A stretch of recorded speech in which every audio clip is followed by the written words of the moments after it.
नमस्कार, बुलेटिन में आपका स्वागत है। मैं हूं आपके साथ आशा सरमाल। शुरुआत करते हैं उत्तराखंड से जुड़ी खबरों की। सबसे पहले आपको देहरादून लिए चलते हैं और देहरादून में कल ग्लोबल इन्वेस्टर समिट का आयोजन किया जाना है। राज्य सरकार ने सभी तैयारियां फिलहाल पूरी कर ली हैं। वहीं मुख्यमंत्री पुष्कर सिंह धामी ने कहा कि इन्वेस्टर समिट के जरिए राज्य में रोजगार बढ़ाने वाले उद्योगों पर फोकस किया जा रहा है। उन उद्यमियों के साथ एमओयू में यहां प्राथमिकता दी जा रही है जो युवाओं को ज्यादा से ज्यादा रोजगार दे सके। वहीं मुख्यमंत्री ने यहां एफआरआई में भी 8 और 9 नवंबर को आयोजित होने वाले ही जो इन्वेस्टर समिट है उसकी तैयारियों का जायजा लिया है। उन्होंने कार्यक्रम स्थल में भी जाकर तैयारियों की जांच की है, उसका निरीक्षण किया, परखा और अधिकारियों को आवश्यक दिशा निर्देश जारी कर दिए।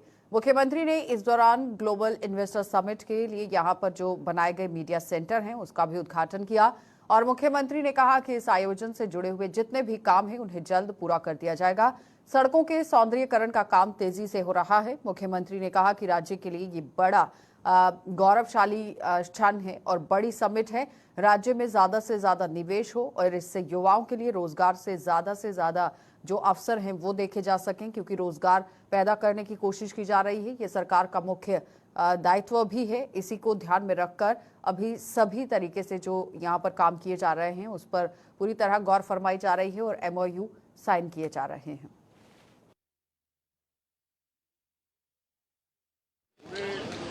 परिसर में सभी तैयारियां पूरी हो गई हैं और हमारा जो मीडिया के बंधु हैं, आप सब लोग, आपका भी जो है इसमें इन्वेस्टर्स मीट को सफल बनाने में, इसके प्रचार प्रसार में, लोगों तक यहाँ की बात पहुँचाने में बहुत बड़ा योगदान है। और इस सेंटर का भी आज यहाँ पर उद्घाटन हो गया है, वो लगातार चलेगा। अन्य तैयारियाँ भी चल रही हैं, सभी तैयारियाँ कल तक पूरी हो जाएंगी। शहर के अंदर सड़कों का काम भी तेज़ी से चल रहा है। दीवारों पर लेखन और पेंटिंग्स, यहाँ की फसाड, ये हमारे लिए हर प्रकार से मौका है। जहाँ इन्वेस्टमेंट आना, यह भी हमारे लिए एक बड़ा मौका है उत्तराखंड राज्य के लिए। यहाँ रोजगार सृजन होना वो भी मौका है। इसके साथ साथ शहर का सौंदर्यीकरण हो, शहर सुदृढ़ीकरण हो, सड़कें अच्छी बने। हमारे यहाँ के जो काम होने थे तेज़ी से स्मार्ट सिटी के, वो सब काम तेज़ी से हो रहे हैं। और पहली बार राज्य स्थापना के बाद लोगों को लग रहा है कि शहर जो है एक अलग प्रकार से सज रहा है। तो होमगार्ड एवं नागरिक सुरक्षा स्थापना दिवस के मौके पर होमगार्ड मुख्यालय में यहां रैतिक परेड आयोजित की गई, जिसकी सलामी मुख्यमंत्री पुष्कर सिंह धामी ने ली। और इस दौरान महिला और पुरुष यहां होमगार्ड जवानों ने भी यही करतब कर दिखाए हैं। इसी दौरान यहां सीएम धामी ने द्रुत ऐप की जगह आप देखिए किस तरह से लॉन्च उसे किया है, यानी कि द्रुत ऐप की लॉन्चिंग करते हुए होमगार्ड जवानों के लिए कई बड़ी सौगातों की घोषणाएं कर दी। मुख्यमंत्री पुष्कर सिंह धामी ने कहा कि सेना की तर्ज पर होमगार्ड के जवानों को भी यहां कैंटीन की सुविधा मिलेगी और इसी के साथ प्रदेश में 300 होमगार्ड की भर्ती होगी। और सीएम धामी ने बड़ी घोषणा करते हुए कहा कि प्रेमनगर स्थित सरकारी भूमि में फायरिंग रेंज का निर्माण कार्य किया जाएगा। और इसके अलावा उन्होंने होमगार्ड के जवानों को नई बाइकें देने और पहाड़ों में तैनात जवानों को अनुमन्य जो राशि है वो देने की बात कह दी है। और अनुमन्य जो राशि है वो सीएम धामी ने यहाँ पर इसकी देने की घोषणा कर दी है। तो वहीं होमगार्ड के जवानों को सौगात देने के साथ साथ होमगार्ड एवं नागरिक सुरक्षा विभाग के निदेशक केवल खुराना ने सीएम का आभार जताया है। ये जो रैतिक परेड हुई है यहाँ देश की होमगार्ड मुख्यालय में, जिसमें माननीय मुख्यमंत्री द्वारा यहाँ पे नियुक्ति की गई और द्रुत ऐप है उसको हमने लॉन्च किया है। द्रुत ऐप पे लगभग 6000 होमगार्ड हैं पूरे राज्य में, ब्लॉक स्तर पर भर्ती हुए हैं और ब्लॉक स्तर पर उसकी तैनाती है। उन सबके घरों की हमने मैपिंग कराई है और उस मैपिंग के बाद यहाँ पे भी कोई आपदा होती है तो वो व्यक्ति उस ऐप के माध्यम से तुरंत उससे संपर्क कर सकता है और तुरंत 3 होमगार्ड उसकी सहायता के लिए पहुँचे। इसके साथ ही साथ माननीय मुख्यमंत्री महोदय ने आज होमगार्ड विभाग के लिए कई घोषणाएँ की हैं, जिसमें पहली बार होमगार्ड से 12 जो सीएल है वो ग्रांट की गई है। साथ ही साथ जो प्लाटून मुख्यालय है वहाँ पर भी जो जमीन है उसको निर्माण कार्य की स्वीकृति प्रदान की गई है। जो बुलेट मोटरसाइकिल दस्ता है उसके लिए बिजली की स्वीकृति प्रदान की गई है। तो इसके लिए हम माननीय मुख्यमंत्री को धन्यवाद।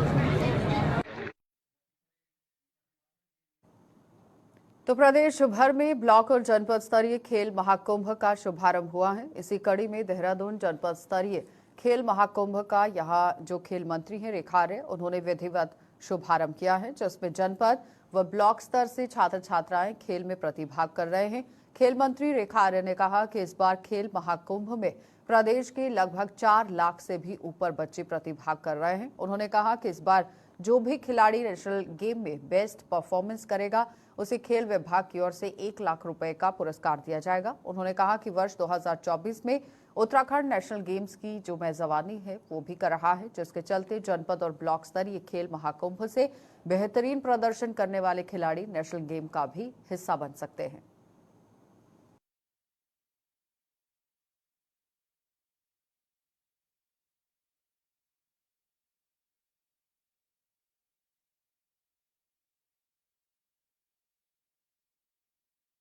ये 38वें राष्ट्रीय खेलों की मेजबानी उत्तराखंड राज्य को मिला है और यह सुनहरा अवसर हमको अपने 2023 के 9 नवंबर के दिन यानी कि राज्य स्थापना दिवस के दिन ही गोवा में प्राप्त हुआ है।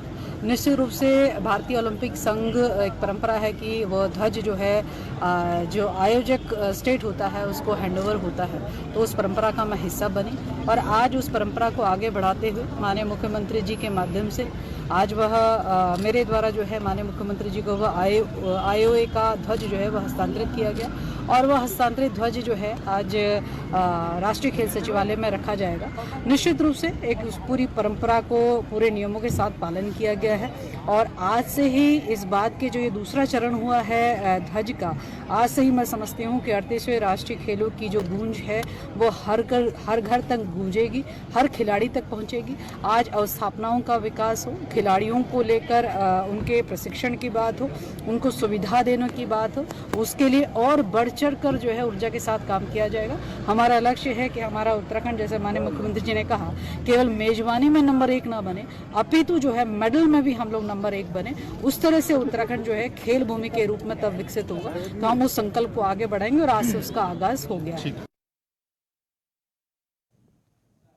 कांग्रेस प्रदेश अध्यक्ष करण माहरा ने इन्वेस्टर समिट पर सवाल उठा दिए हैं। कांग्रेस प्रदेश अध्यक्ष करण माहरा के मुताबिक यहां वर्ष 2018 में भी प्रदेश की जनता को रोजगार उपलब्ध करवाने के नाम पर इसी तरह का इन्वेस्टर्स मीट जो है वो करवाया गया था और उसने जनता को कितना लाभ दिया वो सबके सामने है। तो फिलहाल उन्होंने सरकार पर निशाना साधते हुए कहा कि आज भी ग्लोबल इन्वेस्टर समिट के नाम पर शहर में सड़कों पर रेहड़ी ठेला लगाने वालों को, रोजी रोटी कमाने वालों को यहां पर आप देखिए भगा दिया गया है।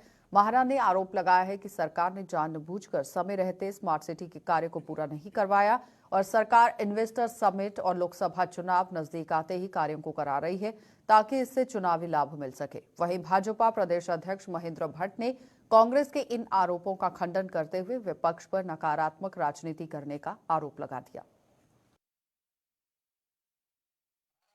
जनवरी 2020 में ये इन्वेस्टमेंट मीट हुई, उसके बाद के आंकड़े मैं आपके सामने प्रस्तुत कर रहा हूं। 2019 में 4,370 रोजगार सृजित हुए। जनवरी 2020 से दिसंबर 2020 तक 1710, जनवरी 2021 से 2021 दिसंबर तक 3,450 और जनवरी 22 से नवंबर 2022 तक 2161। तो ये आंकड़े इस बात को साबित करते हैं कि जो इन्वेस्टमेंट मीट 2018 में हुई थी उसमें जो हम लोगों को जो आश्वासन दिया गया था या जो सपने दिखाए गए थे कि 7 लाख लोगों को रोजगार मिलेगा, बड़े बड़े होर्डिंग्स लगे थे, उसकी ये असली हकीकत है जो हुआ है। तो अभी जो ये सब कुछ इन्वेस्टमेंट मीट के नाम पर प्रचार प्रसार हो रहा है वो बड़ा आश्चर्य में डालने वाला है कि आपने 2018 में इसी तरीके की बात की, आज आप फिर कर रहे हैं। मुझे तो साफ साफ लगता है कि अपनी नाकामियों को तमाम किस्म की, चाहे जोशीमठ की घटना हो, चाहे वो केदारनाथ में सोने की चोरी की घटना हो, SSC भर्ती घोटाला हो, पटवारी पेपर लीक हो, अग्निवीर योजना हो, अंकिता हो, इन सब से ध्यान भटकाने की एक कोशिश है। ये लिपस्टिक पाउडर लगा के जो है अपनी कुरूपता को छिपाने का एक बड़ा प्रयास मैं कहूँगा सरकार का।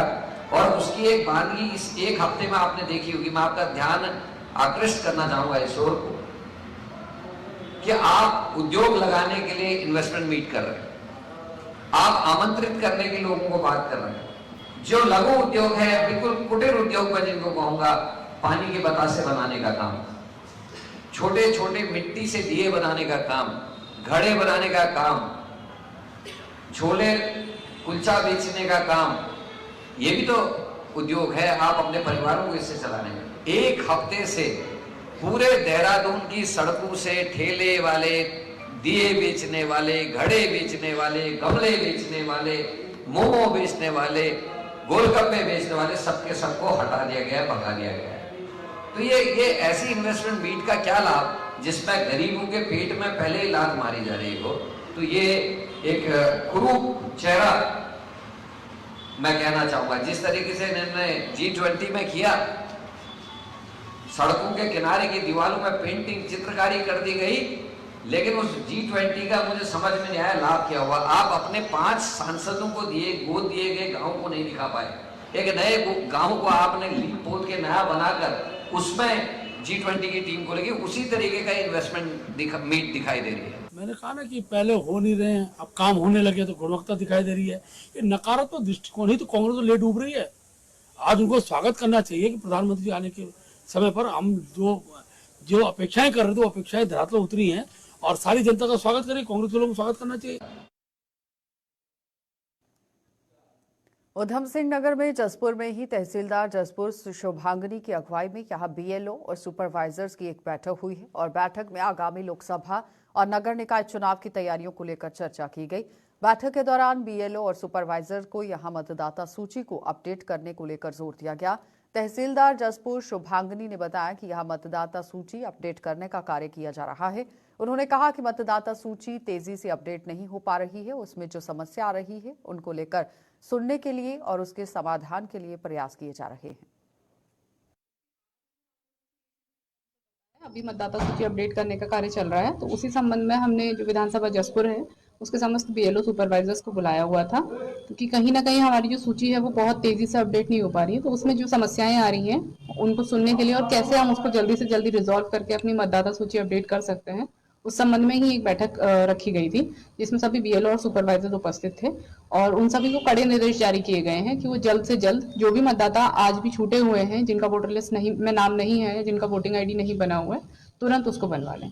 वहाँ के एक पूर्व प्रधान द्वारा हमें अवगत करवाया गया है कि वहाँ पर अभी भी काफी ज्यादा जो लोग हैं उनको वोटर IDs नहीं बने हुए हैं और BLO के द्वारा अभी उसमें कोई कार्रवाई नहीं की गई है। तो उसी संबंध में कल मेरे द्वारा जो वहाँ पर बूथ है वहाँ पर एक टीम भेजी जा रही है, जो जहाँ पर जितने भी लोग बचे हुए हैं जिनके वोटर IDs नहीं बने हैं उन सबके वोटर IDs कल वहाँ पर बनवाए जाएंगे। उनके खिलाफ जो भी अनुशासनात्मक कार्यवाही हमारी है वो अमल में लाई जाएगी। कुमाऊं की लाइफलाइन और सरकार को हर साल करोड़ों का राजस्व देने वाले यहां गौला और नंदोर नदी में खनन को निजी हाथों में दिए जाने की खबर और उसके बाद खनन कारोबारियों में अब सरकार के खिलाफ मोर्चा खोल दिया गया है। गौला खनन संघर्ष समिति और वाहन स्वामियों यानी कि यहां आप देखिए SDM कोर्ट में राज्य सरकार के खिलाफ नारेबाजी ये लोग करते नजर आए, जोरदार प्रदर्शन कर रहे हैं। उन्होंने राज्य सरकार पर आरोप लगाते हुए कहा कि गौला नदी को निजी हाथों में दिया जा रहा है, जिसका वे कड़ा विरोध कर रहे हैं और इसके साथ ही फिटनेस के नाम पर भी वाहन जो यहाँ पर स्वामी हैं उनसे मोटी रकम वसूली जा रही है। उन्होंने SDM के माध्यम से मुख्यमंत्री को ज्ञापन भेजने की बात कह दी है। ये ज्ञापन भेजते हुए तत्काल मांगे पूरी करने की बात कह दी गई। गौला खनन संघर्ष समिति इसको लेकर जल्द ही एक बड़ा आंदोलन शुरू करने जा रही है और आपको ये भी बताते चले कि यहाँ गौला और नंदोर नदी में लाखों लोगों का रोजगार जुड़ा हुआ है।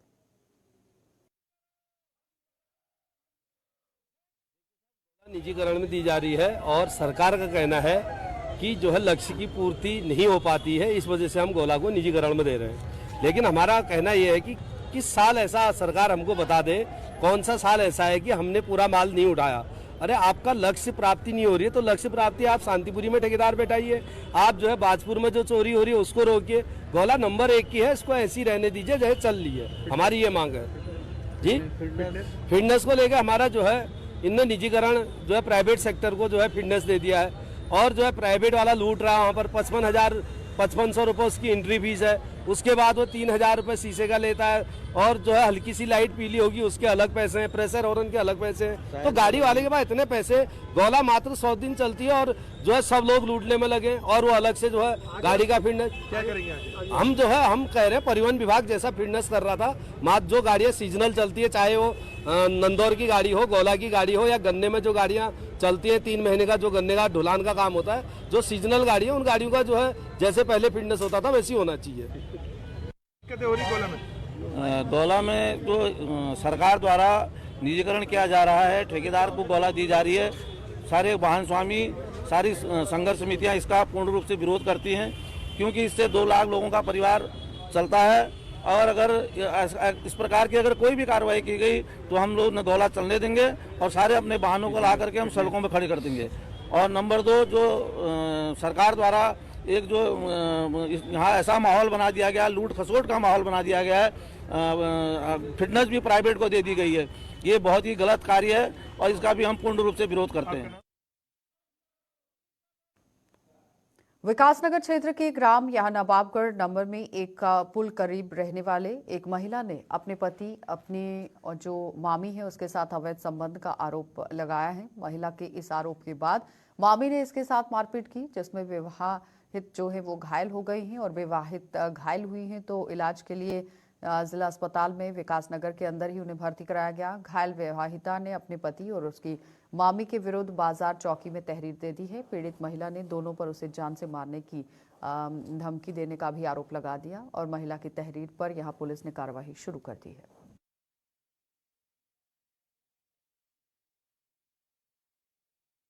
सर, ये मेरा पति और मेरी पति की मामी दोनों मिले हुए, जब उनकी आपस में चल रही थी कुछ, तो मुझे उस बारे में भनक हुई, तो उन्होंने ये चाहा कि इसको मार दिया जाए और मुझे अपने दबाव में पैसे में रख रहे थे, कभी कुछ दिलाते थे, कभी कुछ दिलाते थे कि हमारे दबाव में रहेगी। पर मेरे को वो चीज़ अच्छी नहीं लगी। मेरे पति ने मुझे धमकी दी कि अगर तू ये भी नहीं सोच रही, तेरा मामी ने कितना भला करा है और तू ये भी नहीं सोच रही, उसके खिलाफ लड़ रही है। तो फिर मैंने बोला, मैंने कहा मुझे कुछ नहीं चाहिए, मुझे इंसाफ चाहिए। तू गलत चल रहा है तो मैं गलत नहीं चलूंगी, मैं अपने बच्चों के लिए जीऊंगी और मुझे इंसाफ चाहिए सर। और उन दोनों को सख्त से सख्त उनके ऊपर कार्रवाई की जाए सर, जो मेरे को घर में आके घर के अंदर घुस के मारती है। मेरे बच्चे छोटे छोटे रोते बिलखते हुए डर जाते हैं सर। ये कौन सा न्याय है सर? मुझे इंसाफ चाहिए सर। घटना कितने बजे की है? सर, ये 12-1 बजे की घटना है, जबकि मैं घर में अकेली थी, मेरा देवर था, उसके बाद एक छोटा बच्चा था, वो उसे तो संभालता सर, कि मुझे तो देखता, मेरे बच्चे को देखता सर। उन्होंने तो मौका पाते हुए अपने घर में आए सर। ऐसे आदमी फोन भी लूट के ले लिया कि ताकि इसके फोन में सबूत है, इसके मायके वाले आएंगे, पुलिस आएगी, इसका फोन भी लूट लिया, मेरे को मार पीट के अपने साथ फोन लूट के बाहर भाग गई। तो ये कौन सा तरीका है सर? बताओ। नहीं दी थी सर, मैं चुप थी सर। मैंने कहा दूंगी, मैं बाद में दूंगी, बाद में बताऊंगी। पर जब उन्हें भनक हुई कि ये कुछ कार्रवाई करने वाली है, तो वो घर में घुस गई सर मुझे मारने के लिए। मुझे उनसे खतरा है सर, जान से मारने का। मुझे वो कभी भी मार सकते हैं सर। ये घटना किस जगह की है? घटना सर 1 नंबर पुल डॉक्टरगंज की घटना है सर ये। तो रामनगर की कॉर्बेट टाइगर रिजर्व की यहाँ ढेला रेंज के अंतर्गत आप देखिए सांबलदे पूर्वी बीट में एक महिला पर बाघ के हमले बोलकर उसे मौत के घाट उतार दिया गया। मृतक की पहचान 32 वर्षीय अनीता देवी के रूप में की गई है और घटना के बाद क्षेत्र में दहशत का माहौल बना हुआ है। साथ ही बताते चलें कि यहाँ पर अनीता देवी गांव की ही 2 अन्य महिलाओं के साथ जंगल में लकड़ियां लेने के लिए ये पहुंची थी और लकड़ियां लेने के लिए जब ये गई है तो इस दौरान बाघ ने उस पर हमला कर दिया। इस तरह से ये पूरी बात बताई गई। इस घटना की सूचना मिलने के बाद पुलिस मौके पर पहुंची है और कार्रवाई में जुट गई।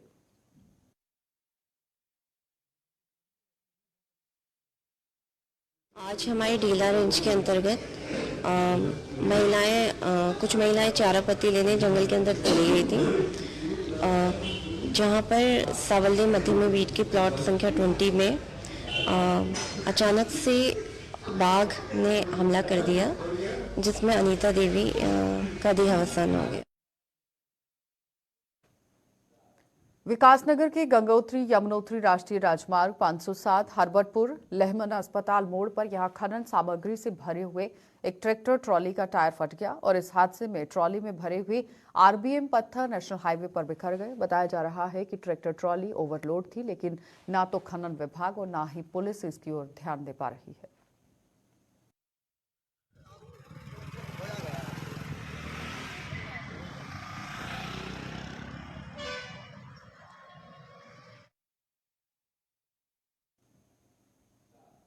रुड़की के भगवानपुर पुलिस थाने में यहां सीओ मंगलोर ने पहुंचकर सरकारी दस्तावेजों का मुआयना किया है, जिसमें काफी खामियां देखने को मिली हैं, जिस पर थाना प्रभारी को खामियां सुधारने में दिशा निर्देश दिए गए। सीओ मंगलोर ने मीडिया से रूबरू होते हुए बताया कि थाने में यहां असलाओं में ही साफ सफाई और सरकारी जो दस्तावेजों हैं उनमें बात रखी गई थी, लेकिन सरकारी दस्तावेज के अंदर भी जो रखरखाव है उसका जायजा पूरी तरह से लिया गया है और जिसमें कुछ खामियां देखी गई हैं, इन्हें दूर करने के लिए थाना अध्यक्ष को हिदायत दी गई है।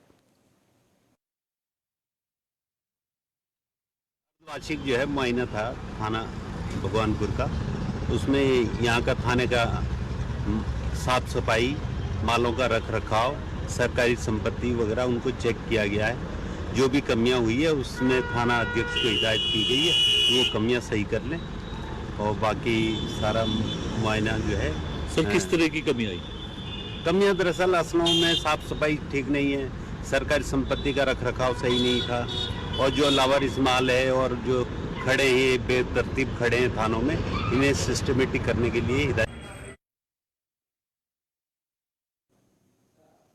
हरिद्वार में बहादुराबाद रामलीला ग्राउंड में ही भारतीय किसान यूनियन बेदी द्वारा यहां शपथ समारोह का आयोजन किया गया, जिसमें भारतीय किसान यूनियन बेदी के राष्ट्रीय अध्यक्ष राहुल बेदी ने मुख्य रूप से अपनी शिरकत दी है। इस दौरान संजय दाताराम चौहान यहां उत्तराखंड के ही प्रदेश अध्यक्ष व अन्य पदाधिकारियों को शपथ उन्होंने दिलाई है, उनके साथ यहां पर उन्होंने भी शपथ ली है। इस दौरान सभी पदाधिकारियों ने समारोह में अपनी बातें रखी और इस अवसर पर राष्ट्रीय अध्यक्ष राहुल बेदी ने कहा कि यूनियन प्रत्येक पीड़ित व्यक्तियों के साथ खड़ी हुई है और ये संगठन गरीबों को उनका हक दिलाने का काम करेगा।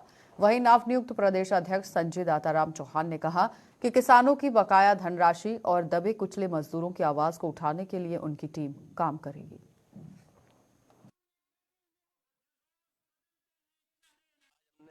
भारतीय किसान बेदी परिवार की जो उत्तराखंड की कमान है, आज वो हमने दाताराम चौहान जी को सौंपी है और दाताराम चौहान जी ने हमें आश्वासन दिया है कि पूरे उत्तराखंड में किसान मजदूरों की बात अधिकारियों के आगे रखी जाएगी। किसी भी किसान मजदूर के साथ कोई दुराचार नहीं करने दिया जाएगा और जो हमारे फसलों का मुद्दा है या टोलों का मुद्दा है तो उनकी बात भी उत्तराखंड में उठाई जाएगी। यह दाताराम जी ने हमारा आश्वासन किया है। किसानों का जहाँ तक सवाल है, एक तो किसानों का गन्ने का भुगतान 5 साल से नहीं हुआ है, दूसरा नेशनल हाईवे रोड जो निकला है उसका भी अभी तक लोगों को मुआवजा नहीं मिला है। और आपको बता देना चाहता हूँ, ये जो नेशनल हाईवे का जो मुआवजा का जो अवार्ड बना है वो संजय दाताराम के नाम से ही बना है और आप सब लोग भली बातें जानते हैं, यहाँ की पब्लिक भी जानती है कि मैं 24 घंटे सब लोगों की मदद करने के लिए तैयार रहता हूँ। क्या वो थाने का काम हो, क्या डीएम का काम हो, क्या एसपी का काम है, किसी कोतवाली का काम हो। और अगर वे नहीं मानते, जबरदस्ती किसी के पीड़ित आदमी की आवाज नहीं सुनते हैं, मैं उनके साथ लड़ने का भी काम करता हूँ। या तो आपको काम करना पड़ेगा, नहीं तो फिर हम वो बहुत सी चीजें हैं। तो 35 साल हम लोगों को, मैं मायावती जी के साथ काम किया है, विजय भोगना जी के साथ किया है, हरीश रावत जी के साथ किया है। इतना तो अनुभव हो ही गया, आप लोगों को भी पता है कि काम कहाँ से कैसे चलता है, कैसे नहीं चलता है, किस आदमी को कहाँ से हिलाना है और कहाँ बिठाना है और कहाँ भगाना है, उसको मैं बहुत अच्छी तरीके से जानता हूँ। इसलिए अधिकारी लोग मेरा मान सम्मान भी करते हैं। गलत काम के साथ मैं बिल्कुल साथ नहीं दूंगा। और पीड़ित अगर आदमी है, मान लो आप सही रिपोर्ट अपना, अभी 4 दिन पहले संडे की बात थी, पप्पू भाई हमारे साथ थे, जवालापुर का एक मैटर था, सत्ता के एक विधायक ने जबरदस्ती, गरीब आदमी था, उसको मजबूर कर दिया। उस गरीब आदमी ने सिविल कोर्ट से स्टे लिया जब किसी चीज का स्टे हो गया, अथा स्थिति जो की तो लिखी हुई है, तो उसमें किसी को अधिकार है तो स्टे टूटा, या वो किसी अधिकारी से लिखवा कर कि वो जबरदस्ती निर्माण कर रहा था। तो वहाँ पे एक दरोगा जी थे, उनका नाम था आशीष बेगी, नहीं उम्र का बच्चा था, 5-4 साल, मुझे ऐसा लगा कि उसे ज्वाइनिंग मिला होगा। मैं उसे समझा, उसके समझ में नहीं आ रहा था। मतलब मिस्टर एक बार बताइए, आपका लोगो जो बनाया नीले और लाल कलर का बनाया, और हमने कहा कि दो रंग है इसमें, लेकिन अगर इसमें अथा स्थिति 2 रंग की है तो इसमें सफेद और लाल की जगह आप काला नहीं भर सकते। चलिए बुलेटिन में फिलहाल इतना ही। आप बने रहिए गुलिस्तान न्यूज के साथ।